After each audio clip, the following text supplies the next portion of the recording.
Right, we're in a different part at the Adelaide River War Cemetery, and this part reminds me of another place I've taken you to on probably 3 occasions, and that is Lockerbie in Scotland, in the border area between Scotland and UK, where civilians were killed when a terrorist let a bomb off in a Pan Am aircraft.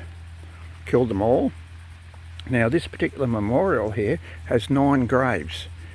Jeannie F. Stanislavski, Arthur W. Wellington, Mrs. Emily F. Young, Archibald T.R. Hall, Emily Mullen, Jean Mullen, you notice, both Mullens. And then here, Iris Bald, a gentleman that was, Mrs. Alice Bald and Hyrtle C. Bald, who was their daughter. Now these 9 graves here were all people who were killed by the Japanese, simply because they went to work as post office officials at the Darwin Post Office, which received a direct bomb blast from the Japanese. So next time you're driving your Honda, your Toyota, riding your Kawasaki or any other Japanese products, just remember, many hundreds of Australians have died at the hands of the Japanese, both Indigenous and Aboriginal, such as Jimmy Queensland. So this is part of the civilian one, and just think, when you buy products, how many lives were lost making that particular product. But this particular memorial here, every person here has officially been recognised as being fatally injured as a result of direct enemy action, i.e. the bombing at Darwin Post Office. So 3 members of the Ball family there, 2 members at the Mullen family there, and then the other people. So that's at the Adelaide River War Cemetery in the civilian section. And of course the feature at that too is a lot of unknowns. But these are all some of the civilians that they knew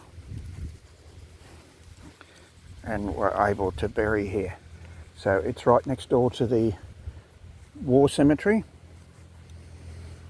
And just bear in mind, Australian history is a proud history, but Australia has not only been at war numerous times, but Australians have lost their lives here on their own homeland as a direct result of war. Many would have lost their lives, came home injured, but these people here were all going about their normal business in this section. Civilians working at the post office is one example, and Japanese came and bombed the post office. The people on the other side come from the Merchant Navy, Air Force, the Army, and they lost their lives as a result of the Japanese bombing Darwin more times than Pearl Harbor was ever bombed. So please teach your children the right history. Make sure that other people teach them the right history.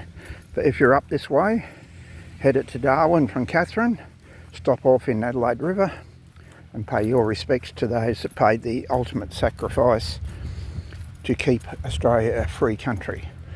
Once again, if you know any servicemen or women that died or involved in your family that were injured, you might like to leave an RIP message or tell us about their service.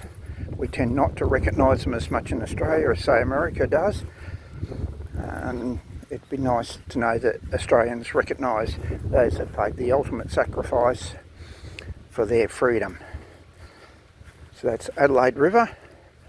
On the right hand side as you head north. It takes a little bit of finding, but you find it. It's certainly worth coming to.